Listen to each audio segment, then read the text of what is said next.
Parts 1 and 2 are on there, and so are all the addendum that I have. So you can get those off there. Now this top of page 3, or top of page 1 on our notes for today, part 3. This I had hoped to do some time back if I hadn't gotten sick.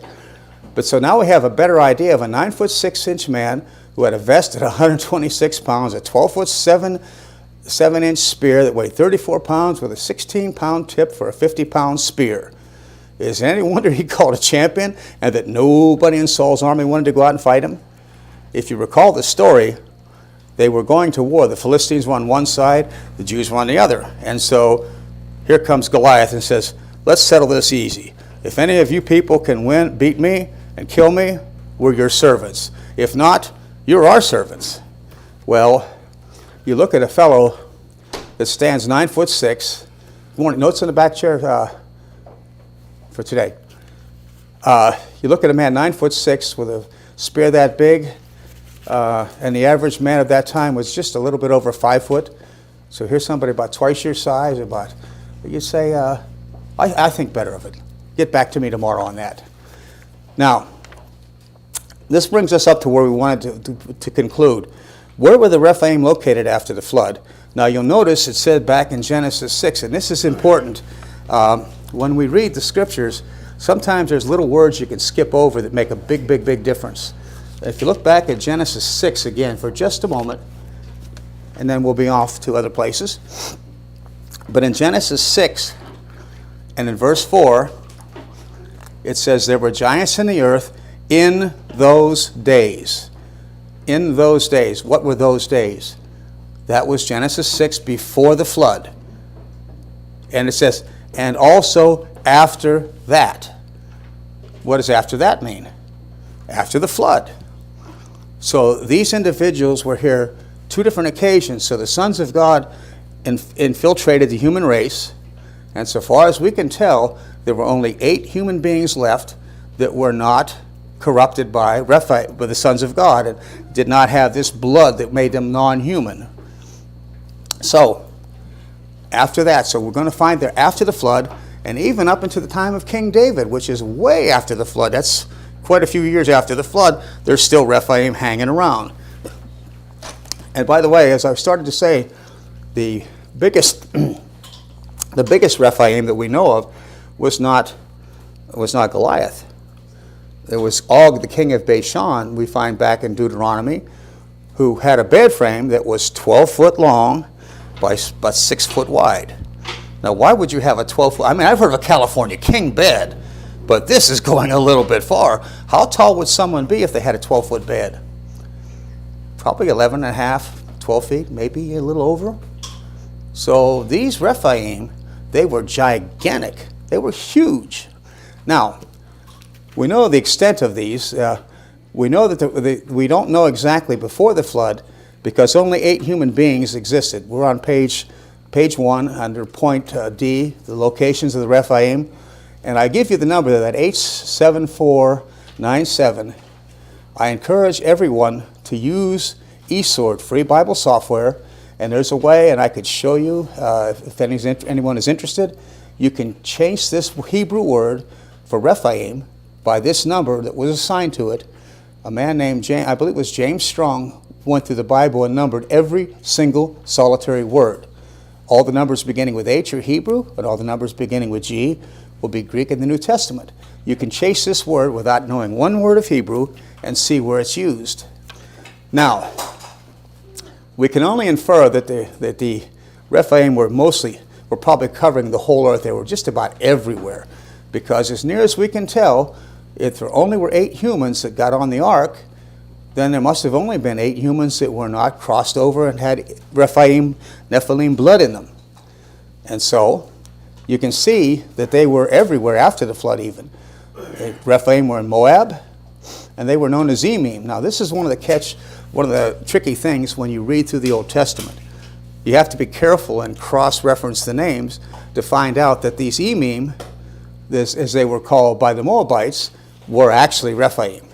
So they had different names, but when you chase it down, and I did hand out a sheet before that you can get, it's addendum number 3, you can find it on our website, under Documents, you go in there and look under my name, Don Hewitt, and you can find one called Addendum 3, The Sons of God and the Giants of Genesis. And it goes through every use of the names that I could find. And you can identify these different individuals, and it'll be very helpful. It's a nice kind of a summary of everything that we're trying to get to. Now, so we find out that they were in Canaan. Now there is one particular clan of Rephaim that were in Canaan. I want you to go over to Numbers chapter 13 for just a moment.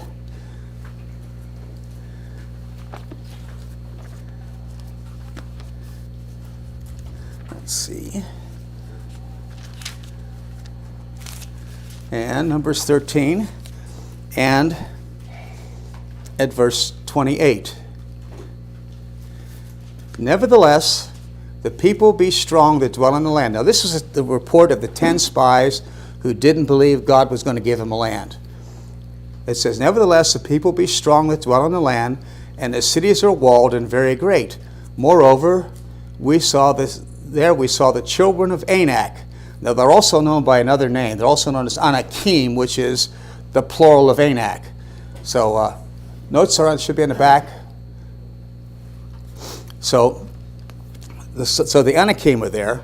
And then again, in Numbers 13, verses 32 and 33, and they brought up an evil report of the land, which they searched unto the children of Israel, saying, the land through which we have gone to search it is a land that eats up the inhabitants thereof.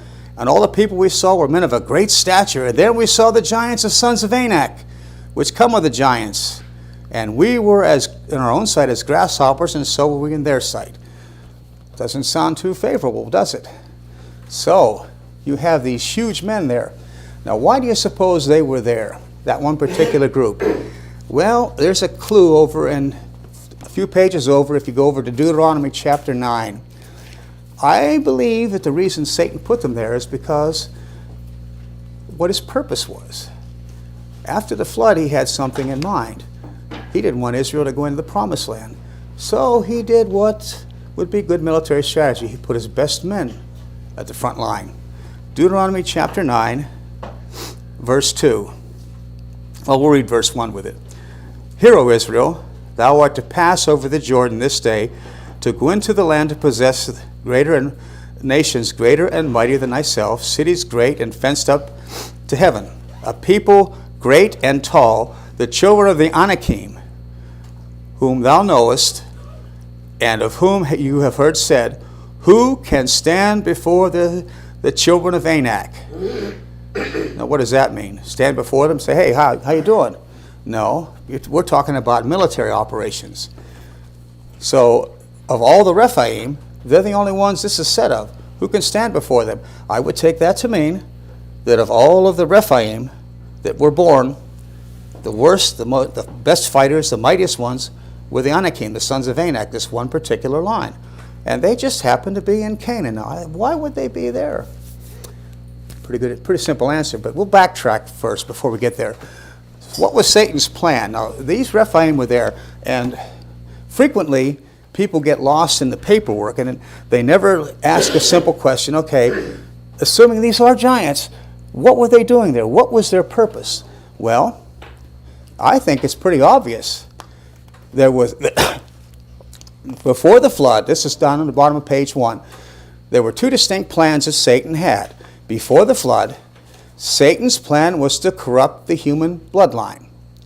Now, please remember that God had promised Eve that a male descendant of hers would crush the head of the serpent, which we know from the New Testament is Satan. Now, Satan knows from this point forward that there's going to be a male child born to Eve or her line that's going to just crush him, it's going to put him out of business. So what is he going to do about that? He's got to stop it from happening. So by corrupting the human bloodline, you're not going to have a truly human person born. Now, God doesn't count the Rephaim.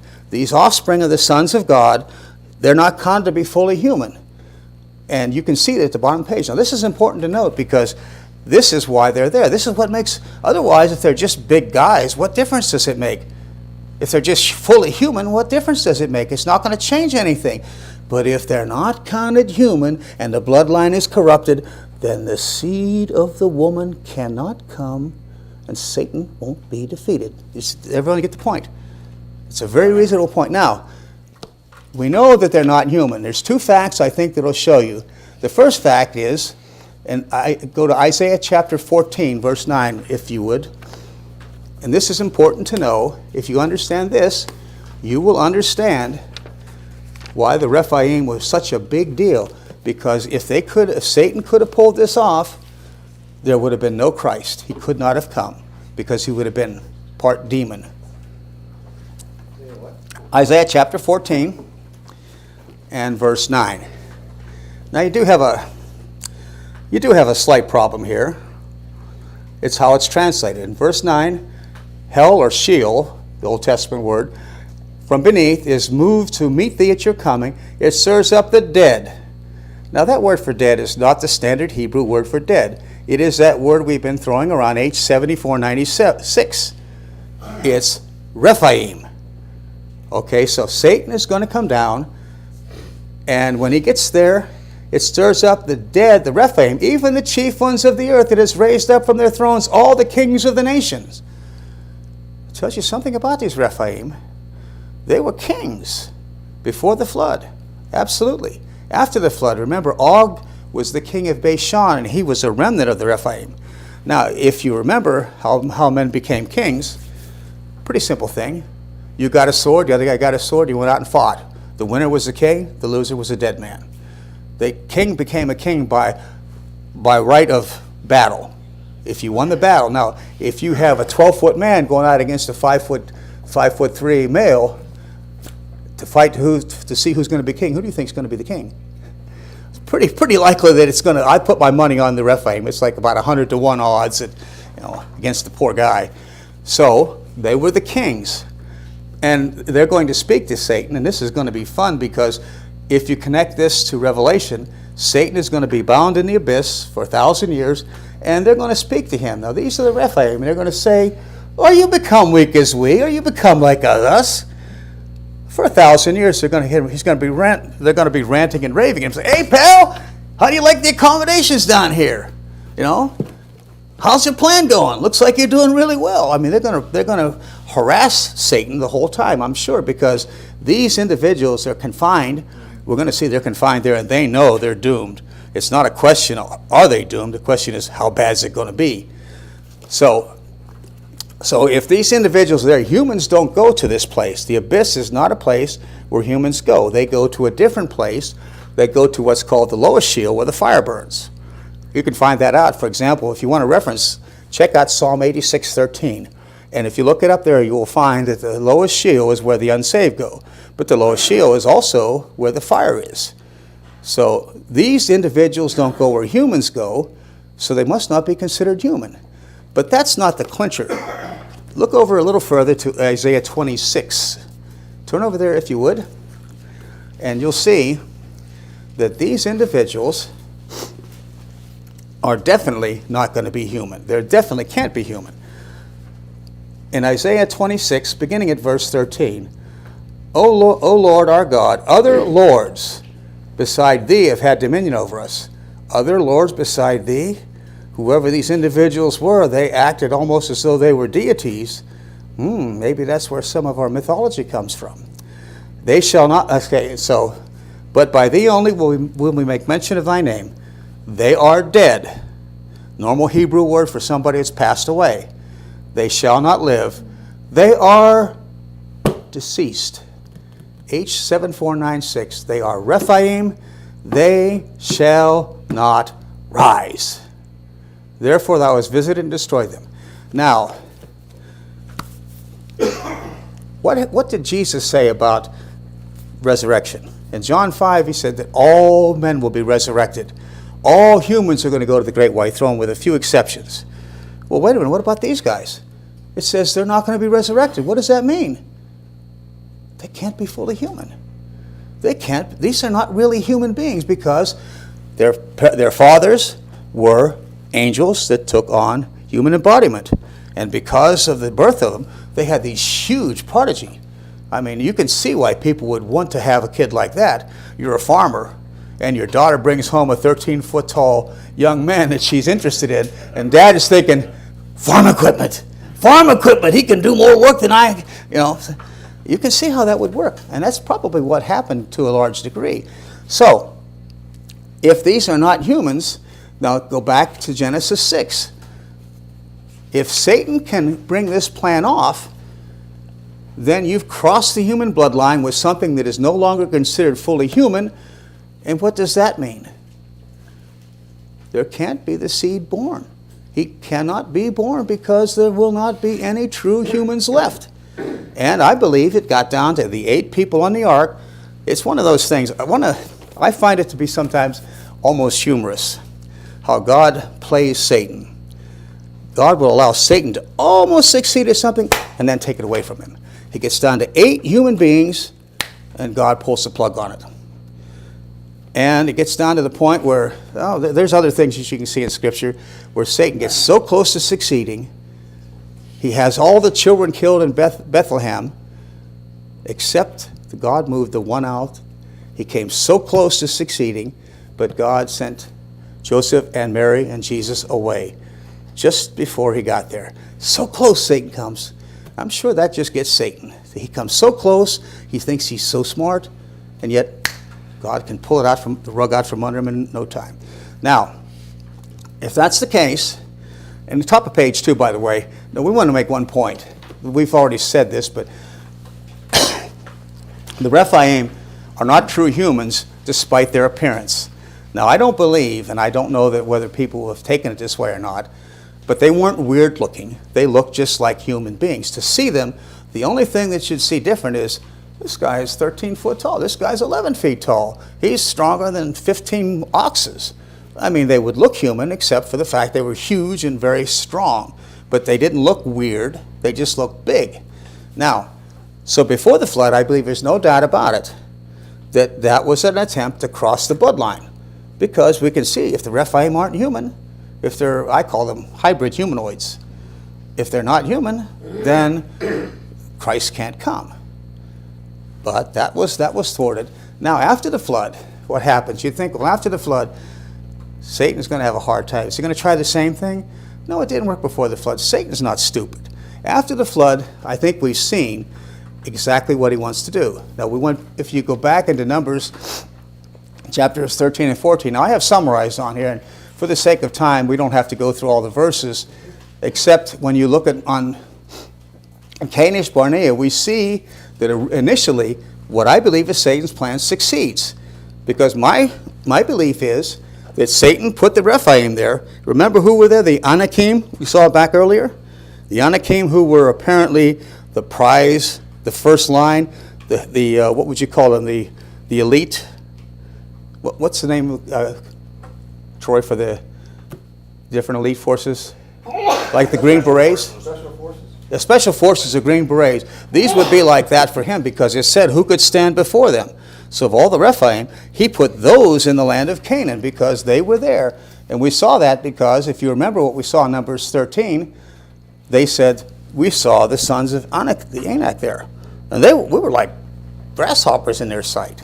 So the Rephaim were not terribly concerned about them because they were like bugs, but they were terribly concerned. Now, the key thing to remember here is back in Numbers 13. Let's go back there. We don't need to go through all the verses, but we do need to at least pin down a couple key points out of it.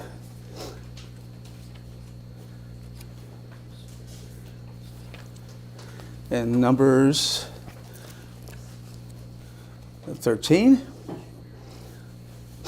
and 32 and 33, this was the reason, it tells me this was why Satan put him there, because look what it did.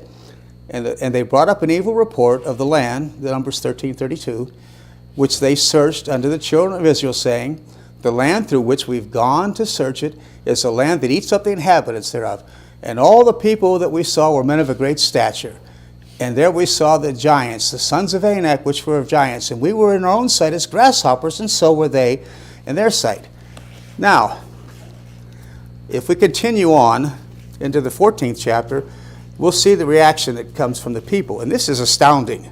This is astounding when you read it. But it's very dramatic. It's very straightforward. Beginning at the first verse of chapter 14. And all the congregation lifted up their voice and cried. And the people wept that night. Now you notice it says, how many of the congregation? A-L-L. What does that mean? It means everybody. Except for maybe Moses and, just very, very few people. Joshua, Aaron maybe. And verse 2, and all the children of Israel, not some, not most, all the children of Israel murmured against Moses and against Aaron and the whole congregation. Now this is pretty specific. Said unto them, would God that we died in Egypt, or would God that we died in the wilderness? And wherefore has the Lord brought us unto this land to fall by the sword, that our wives and our children should be prey? Were it not better for us to return to Egypt? Weren't these the same people that were whining about 6 months before how bad they had it and they wanted out of the land? Now they want to go back. And now look at this. Verse 4. This is the most unbelievable verse in this whole section. And they said one unto another, let us make a captain and let us return to Egypt. Now, my question, do you think Satan's plan succeeded? It pretty well did, didn't it? So Satan, here again, this is kind of almost ironic and almost comical. Satan succeeds, but 40 years later, what happens? The people went into the land. And by the way, there was one of the spies that believed the report. It was Caleb. Guess who drove some of the sons of Anak off of a mountain? An 85-year-old man named Caleb, because he believed God. You can find that. It is really, it's a heartwarming story in a way. This 85-year-old man did it, yes. Does that mean that you and I have at least 13 more good years? That means, yes. Dan Ray and Don Hewitt have about 13 more good years left. I've said for a long time, I said I'll keep going until I can't function mentally. Now, if I said physically, I'd have to give up because I'm falling apart. But mentally, I seem to be holding together. And Dan can say the same thing. We kind of have our aches and pains. So now you see, this is a point I in the middle of page 2. You see that the most telling number was there. They wanted to go back to Egypt and they were ready to make a captain. Now these are the same people that were whining about how bad they had it, and they did have it bad. The Egyptians were deliberately trying to make their life miserable, and they wanted to go back. What a bunch of knuckleheads. After all God brought them through. Well, now at the bottom of the page, Moses is going to recount the history of Kadesh Barnea to the generation 40 years later that's going to go into the land. And actually he's going to add some details that you didn't see earlier. And so this is why when you read on a subject or read about an event, you have to check and make sure you read all the areas that address it, because sometimes you have some of the truth here and sometimes you have more truth added here, and you have to put them together. So here you have events that are recorded in Deuteronomy 1, chapter 1, verse 19 through 32. We're not going to read the whole thing, but they are not recorded in Numbers 13 and 14, where we just were at. Now, the first thing that Moses did was command the people to go and take the land. But you'll notice point number 2, it was originally the people's idea. Now, you don't see that back in Numbers, but if you look at Deuteronomy chapter 1, and we're just going to pick a few things out of here for the sake of time. But in Deuteronomy chapter 1, let's see. Verse 21, let's start there. And behold, the Lord your God has set the land before thee. Go in and possess it, as the Lord God of thy fathers has said unto thee. Fear not, nor be discouraged. So it sounds like initially Moses says, go on in, boys. And then verse 22, and you came near unto me, every one of you, and said, we will send men before us, and they shall search out the land and bring us word again by what way we must go up and what cities we shall come. And the saying pleased me well. And I took 12 men of you, one of a tribe. So originally it was the people's idea, because Moses says, go take the land. Now that I can understand that. That makes sense, because Moses had faith. This idea of sending men in to spy the land out is kind of like playing with a fleece, you know. They're kind of looking for a security. They're kind of not so sure that God's going to do it. So that's one of the interesting things that happened. Now, it does appear, when you compare this back to Numbers 13, that God accepted this people's plan, and he did order the spies to go in. But the people came up with the idea, primarily because I don't think they were very sure. They wanted to see. Moses said, go take the land. Now, what you also don't see in back in Numbers is after the people, on the bottom of page 2, after the people accepted the negative report of the 10 spies, Moses tried to encourage the people to go into the land. But, top of page 3, it didn't work. So if you're still in Deuteronomy chapter 1, verses 27 and 28. Well, let's read verse 26. Notwithstanding, you would not go up, but rebelled against the commandment of the Lord your God. So they didn't want to go. That was the whole reason. They weren't really trusting God. They wanted to send the spies in. They wanted a security blanket. Verse 27, and you murmured in your tents and said, because the Lord hated us, he brought us forth out of the land of Egypt to deliver us into the hand of the Amorites to destroy us. Whither shall we go? Go up. Our brethren have discouraged our hearts, saying, the people are greater and taller than we, and the cities are great, walled up to heaven. Moreover, we have seen the other sons of the Anakim. Then I said unto you, dread not, neither be afraid. The Lord God, which goes before you, he shall fight for you, according to all that he did in Egypt, and before your eyes. And in the wilderness, where hast thou seen that the Lord thy God bare thee, as a father, man doth bear his son, in the way you went up until you came to this place. Yet in this thing you did not believe the Lord your God. So Moses said, I tried to encourage them. This was the other generation, and they wouldn't go up. Now, it looks to me like Satan's plan succeeded initially, but in the end say it didn't. And so that's got to be something for Satan. Now, what about the destruction of the offending people? And with this, we're going to be done with this series. But if you have any questions, you can email me. My email address is my name, Donald J. Hewitt at Comcast.net. If you have any questions about this at all, I'll be glad to answer them, or you can talk to me afterwards. But we're going to finish up by looking at the destruction of the offending sons of God and their children, the Rephaim. Now, Peter and Jude both record God's judgment coming upon the sons of God, these fallen angels. Remember, these sons of God, they're fallen angels. And they're a part of the group that Satan had. Satan had quite a few servants, if you remember. No fewer than 1/3 of the angels rebelled with Satan. And so these probably represent not a big part of his army, but some of it. Now, if you look at Jude chapter 1, verse 6, you only have one. I always get a kick out of that. There's only one chapter, but they have to say Jude 1:6.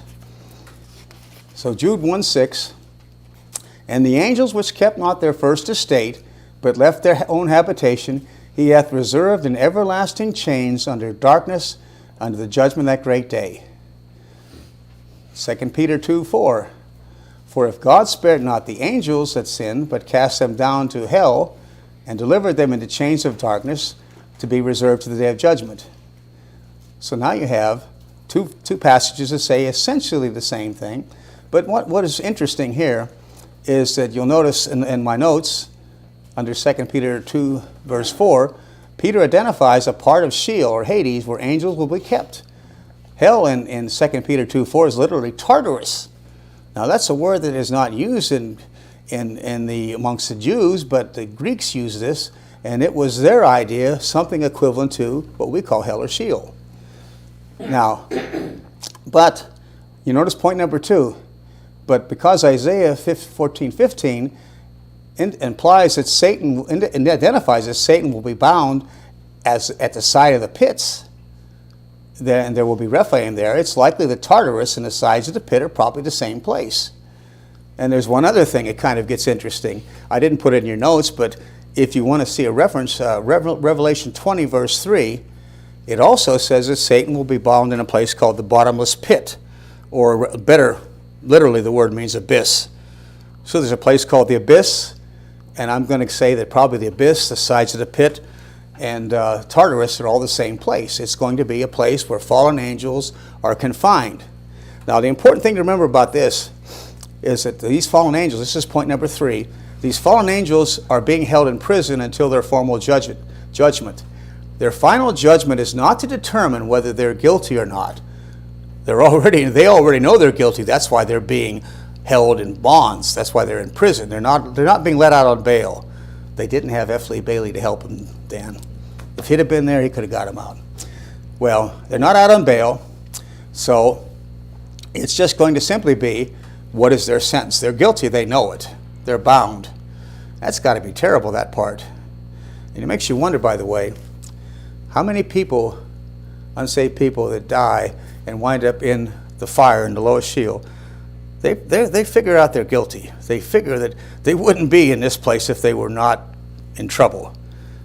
How much must that eat at them? Well, they sit there and wait, not knowing when the final judgment is coming, and being pretty sure it's not going to be so good for them. That must be a real torment. Not just physically. We always think of hell as a physical torment. No, there's a lot that goes on here, and you could be tormented in the mind a lot worse than you can in the body. A lot worse. Well, that's just a thought. So, the fallen angels then, so they're stuck there until, apparently, right around the time of the final judgment, the great white throne. Now, what happens to the Rephaim, the children? And there were quite a few of these. There had to be a bunch because they inhabited, before the flood, they were almost the entire population except for 8 people. And some have estimated that there were several millions of people before the flood, and it could have been more. So if there were millions of people before the flood and all but 8 were Rephaim, there's going to be a lot of them that are incarcerated waiting judgment. Now, ultimately, you notice on our notes we have here, ultimately, God destroyed the Rephaim. Now, he's going to use human agents. When God does something, frequently he has someone carry it out. He may order it done, and it happens because God can say that he's done it, but he's used the hands of humans in some cases, and the Rephaim are no exception. Now, you'll notice what it says, and I have printed in your notes, again, so you don't have to turn there. In Isaiah 26:14, we read this passage. They are dead and physically out of business. They shall not live. They are deceased. That's your word for Rephaim. They're Rephaim. They shall not rise. You visited them and destroyed them and made their memory to perish. Now you notice there's 4 things that I think you can pull out of this. They're no longer alive. Well, at the time this was written, there weren't any left apparently by Isaiah's time. They're not alive. Point number 2, they're not going to be resurrected. That means they're not human. Point number 3, God destroyed them. I can understand the necessity for that, because if you had to go to war against someone twice your size, even if you outnumbered them, I'd say the odds were against you. And then it also says, number 4, God made their memory to perish. Now, you know, outside of Scripture, if you go looking on the internet for Rephaim, you'll find all kinds of weird stuff. If you want entertainment this afternoon, take me up on it. Take your search engine, take Google, and type in Rephaim. Boy, will you see garbage on there. And if you look, I looked into some scholarly works to try to find the scholarly idea. And what they said about Rephaim is they said they were a mythical people. They write them off. And so did God succeed? Yes, it says God caused their memory to perish. They're not even there, even when they find the humanoid skeletons. I have a picture that I saved in one of my files where it shows places in this country where they found skeletons of individuals 7 foot and over. And you would not believe, all down the East Coast, all down the West Coast, and they found a big enclave of them. I think it's in Indiana, where they found a civilization where all the people were huge. You'd think, well, people would remember. Well, no, God caused them to perish. And it's funny, they don't see this. You know, unsaved scholars, they don't see this. And in fact, there was an allegation. Now, I gave you a handout that turns out to be wrong. And so if you have that one about Smithsonian admits the destruction of thousands of human skeletons, that's a fake. That's a mistake. That never happened. But it was alleged to have happened, where they said that there were scholars that went in, Smithsonian, and they found these huge skulls. Now, that didn't fit evolution of man getting better and better, because the man was bigger back there, now he's smaller. Didn't fit their scheme, so they destroyed some of them. That's supposedly true. Can't prove it, but that's what's... So you know it's pretty much certain that they have been wiped out of memory. So they're pretty much gone. And we know that God used men to do the job. Now, well, we're almost out of time, but I want you to look at least at one. Well, there's two passages we can look at quickly. But go back to Genesis chapter 14 for just a moment. This passage is particularly interesting because these men that are going to destroy Rephaim are going to be the very kings that Abraham is going to attack to get Lot back. Now, I don't know if I'd want to fight against somebody that could beat a 12-foot man. I don't know, Troy, that doesn't sound like good odds. If you had to go 12 rounds against somebody that took out a 12-foot man, I think I'd be kind of hesitant to do it. Well, in Genesis chapter 14, in verse 5 and 6, it's talking about Chedorlaomer. That's a good name to say, good name for your kids. In the 14th year came Chedorlaomer, and the kings who were with him, and smote the Rephaim. Now, I left off the S because Rephaim is plural in Hebrew. You don't need an S. I don't know why they did that. Smote the Rephaim and Ashtoreth, Karnaim, the Zuzim, which is another name for them in Ham, and the Emim and Shaveth Kiriathim, and the Horites in Mount Seir, which is by the wilderness. Those are all the Zuzim, the Emim, and the Horites are all localized name for Rephaim. So here, these kings went out and destroyed them. Keep in mind, these are the very same kings that Abraham with his 318 mercenaries are going to attack. That is plain bravado or foolishness. I don't think I want to go after guys that could beat Rephaim. You want to fight them after they beat these huge men? I don't think I would try it. But so, you can see that God used these men. Now, God had to intervene. I can't understand how a mere bunch of warriors can go up against these huge men and defeat them. God had to have his hand in it, and that was to get rid of these individuals. Now, the other place to look at is I want you to see Joshua. This is too good not to see. In Joshua, as they conquered the land, of course, remember, they had to deal with some of the Anakim, which were the premier boys. So, in Joshua chapter 11, and verses 21 and 22. And at that time came Joshua and cut off the Anakim from the mountains, from Hebron, from Debir, from Anab, and from all the mountains of Judah and all the mountains of Israel. Joshua destroyed them utterly in their cities. There was none of the Anakim left in the land of Israel, only in Gaza and Gath. Gath, remember where our buddy was from? Goliath of Gath? And Ashdod, they remained. So God used Joshua and the Jewish army. Now remember, the Jews, when they came out, they were not trained warriors. They were armed as men of war. They were mighty men, but they weren't trained soldiers. And these Anakim were not exactly pushovers. They were the premier. So God had to have his hand in this. So we can say, finally, as with the sons of God, the Rephaim's final judgment is not to determine if they're guilty, but only to pronounce their sentence. So that ends the chapter on one of the most interesting things in the Old Testament that you'll run across. What were these individuals? What were they like? Well, now we know. They were very remarkable individuals. I wouldn't want to tussle with one, but I'm sure glad they aren't around now. And one quick thought in closing. Some have said, will there be Rephaim again in the future? Because what it says in Matthew 24, it says, as it was in the days of Noah, so will it be in the days of the coming of the Son of Man. And some have said, well, that means there's going to be Rephaim. But that would be the only place you could find even a suggestion. So I think we're never going to see them again. Yes? There may be a hint in Daniel 2:44 where there's a peculiar reference to the fragmenting of the feet in this image that personifies a sequence of human governments and has provoked some question, of course, not something about which we can be certain, but there's a reference, or there's some take to be a hint that there's a possibility. That's interesting. I know there's been a lot of speculation. You can go online and find a discussion on this subject. Will they be there? And I don't, and except for that, now that is a vague reference. And Matthew would be a vague reference, as it was in the days of Noah. Well, one of the things were there in the days of Noah were Rephaim.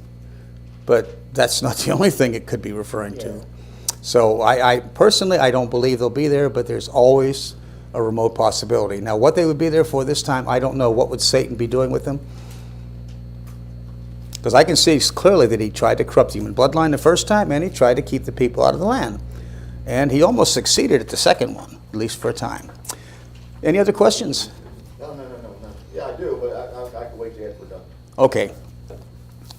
Yeah. It's a fascinating, as you lay this out, Don, it's fascinating to contemplate what this, in the past we've been talking about, been making a case for soundness of mind and how the mind can be influenced both with carnality and with unbelief. I mean, in the case of unsaved, doubt, unbelief, fear, discouragement, those are all present in this calculated effort to do what? Yeah. Put the what? Soundness of mind in the children of Israel to naught.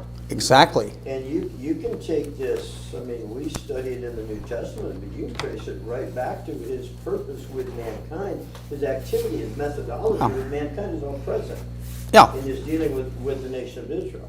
Yeah, he's always looking to find a way to make people act independent of God, and one of the best ways to do it is to muddle their thinking. If you're not thinking logically, you might do something that you would never do otherwise, and that's, of course, that's a large part of what Satan is after, is trying to muddle the mind of people so that they will do that which is ridiculous. Okay. Any other questions or observations? Did you have a question? Oh, I thought maybe you. I'll ask. Okay, so this thing with the 8 that were left, right? Yeah. So the bloodline wasn't corrupted? No, not those 8 people were not corrupted. I thought all life was destroyed besides Well- those 8. So how did all this other Rephaim come to pass in Well, the they- following chapters? Well, the sons of God were not destroyed. And they came back again and did the same thing as they did originally, after the Where's flood. that at?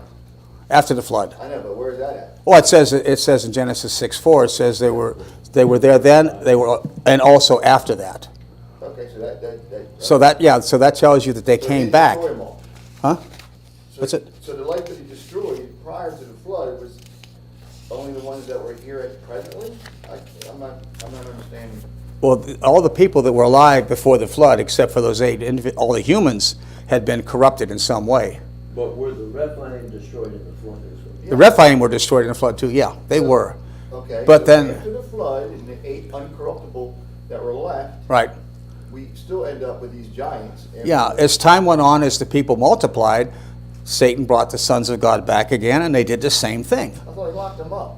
Well, not that he didn't, because it says it came back. No, He does lock, it didn't say when, we did not see when he locked him up, but it would have to be after the second time that they were there. Finally defeated again by all the Yeah.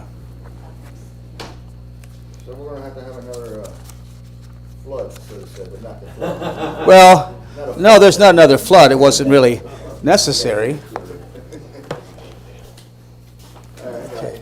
Yeah, so I mean, it's a very, very interesting scenario that we had Take there. the love bugs with them when they come back and go. I think the love bugs probably came along as a rider. I don't know. Leave back them love bugs. Put them on a motorcycle. Okay, let's have a word of prayer, and then we'll be dismissed, and we have a few minutes between services. You probably made this point, but all flesh. Yeah. Oh, there was more than You just, probably didn't restrict oh, no. They were, to humanity. no, I didn't want to go into that, but they messed around with more than just humans. That was, Oh my gosh, yes. that's, it. Look at everything. Think about it, they did it. Yeah, it can get to the point of, it can get to the point of being disgusting if you really start thinking about it. Horrible. Yeah. Okay, let's have a word of prayer, and then we'll be dismissed.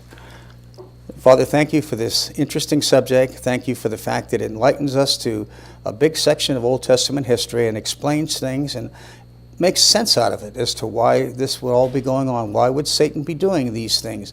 Why would his angels, the sons of God, why would they come and do this? because they were serving Satan and they were trying to carry out his plan. And it makes sense now, Father, that we can understand. And we trust that this is clear to each and every one.